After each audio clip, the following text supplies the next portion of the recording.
اب آئیے ہم دیکھتے ہیں کہ قرآن حدیث کی روشنی میں اللہ تعالیٰ نے کچھ صالحین کا ذکر کیا، اپنے نبی علیہ السلام نے کچھ صالحین کا ذکر کیے جن سے جو کچھ ایسی چیزیں ظاہر ہوئیں جس کو کرامت کے نام سے ذکر کیا گیا۔ اب عیسیٰ علیہ السلام کو اللہ تعالیٰ نے ایک شرف دیا کہ بغیر باپ کے وہ پیدا ہوں، صرف ماں کے ذریعے سے، تو اللہ نے یہ کرامت ان کی ماں مریم کو دی، جبکہ مریم نبیہ نہیں ہے۔ یہ اور بات ہے کہ بعض علماء نے یہ خیال ظاہر کیا ہے کہ وہ بھی نبیات ہیں، لیکن اس کا کوئی ثبوت نہیں ہے۔ اور قرآن کریم کی جو آیت میں نے آپ کے سامنے تلاوت کی، اس سے یہ صاف ظاہر ہوتا ہے اللہ نے وہاں پر رجال کا ذکر کیا، مرد لوگوں کا ذکر کیا، کسی عورت کا ذکر نہیں کیا۔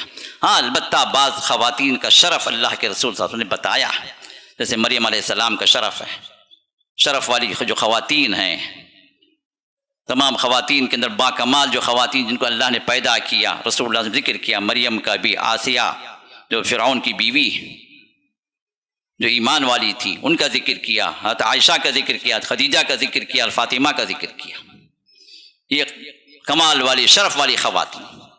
تو مریم علیہ السلام یہ ان کو اللہ تعالیٰ نے شروع میں ایک کرامت بغیر شادی کے، بغیر مد کے چھوئے اللہ نے جبریل کے ذریعے سے روح پھونک دی عیسیٰ کی، تو عیسیٰ کی شکل میں وہ باہر ہوئے۔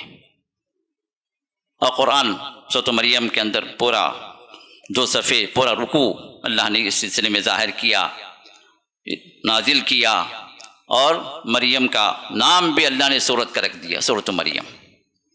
اب یہ شرف تھا کہ بغیر مرد چھوئے یا بغیر مد کے نطفے کے حمل وجود میں آئے، اور پھر جب ولادت ہوئی تو دوسرا معجزہ، ولادت کے موقع پر اللہ تعالیٰ نے وہ تمام جو ہے سچویشن کو اللہ نے کنٹرول میں رکھا کہ ایک عورت جو ہے آسانی سے ولادت ہو۔ ولادت کے بعد چونکہ وہ تنہا تھی تو ان کے لیے غذا کا سورس کیا بنے، تو لَهُزِّي إِلَيْكِ بِجِذْعِ النَّخْلَةِ تُسَاقِطْ عَلَيْكِ رُطَبًا جَنِيًّا، تو وہاں پر اللہ تعالیٰ نے سایہ دار درخت بھی بنا دیا، اور پکے ہوئے کھجور بھی اللہ تعالیٰ نے ان کے سامنے ٹہنیوں کے شکل میں گرا دیے تاکہ ہاتھ ہلا کر وہ کھجور گر پڑے ہاتھ ہلانے سے، اور وہ کھانے لگی۔ اور پانی کا نہر بھی اللہ نے نہر بھی وہاں پر جاری کر تاکہ پانی بھی ان کو جو ہے سیرابی ملے۔ یہ اللہ کا انتظام، یہ دوسری کرامت ہے۔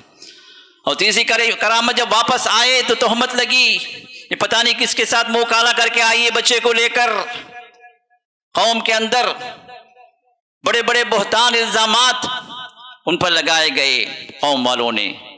فاشارت الیہ، تو اللہ کے حکم سے انہوں نے کہا کہ مجھے نہیں پتہ، بچے سے پوچھ لو۔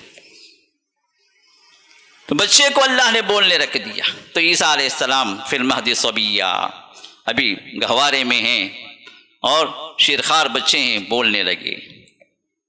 قالوا کیف نکلم من کان فی المہد صبیہ قال انی عبد اللہ۔ قوم نے کہا کہ بچے سے ہم کیا پوچھیں، بچہ کون سا بولنے والا ہے، ابھی یہ بول ہی رہے ہیں، بچہ بولنے لگا انی عبد اللہ، میں تو اللہ کا بندہ ہوں، اللہ کے حکم سے پیدا ہو، اللہ مجھے نبی بھی بنائیں گے، لوگوں کی اصلاح کے لیے اللہ مجھے کتاب بھی دیں گے۔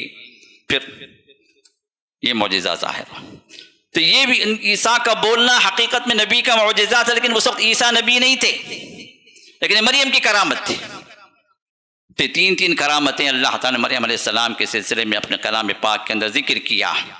تو ضرورت پر کچھ کرامتیں اللہ ظاہر بھی فرما دیتے ہیں، لیکن بات جو سمجھنے کی ہے کہ ہر ولی کے ساتھ کرامت کا جڑنا ضروری نہیں ہے، اور جس سے بھی کوئی چیز خارق عادت ظاہر ہو گئی اس کا ولی ہونا ضروری نہیں ہے، جب تک کہ اس کی زندگی کتاب و سنت کے مطابق نہ ہو۔ اس پہچان کو رکھیے۔ انشاءاللہ اگلے درس میں، انشاءاللہ اگلے خطبے میں انشاءاللہ جو ہے آپ کے سامنے کچھ اور باتیں واضح ہوں گی اس سلسلے میں، تاکہ اور جو ہے وسیع انداز سے اور بہتر انداز سے ہم اس موضوع کو سمجھ سکیں، اور موجودہ دور کی جو شیطنتیں ہیں، جو شیطانی جو بھی شبیدہ بازیاں ہیں جو قبروں سے ظاہر ہو رہی ہیں، لوگوں کے ایمان کو وہ جو ہے ملیا میٹ کر رہی ہیں، کفر کی طرف لے کے جا رہی ہیں لوگوں کے ایمان کو، ان سے ہم بچ سکیں، لوگوں کو بچا سکیں۔ انشاءاللہ اس سلسلے میں مزید باتیں انشاءاللہ اگلے جمعے میں آپ کے سامنے آئیں گی۔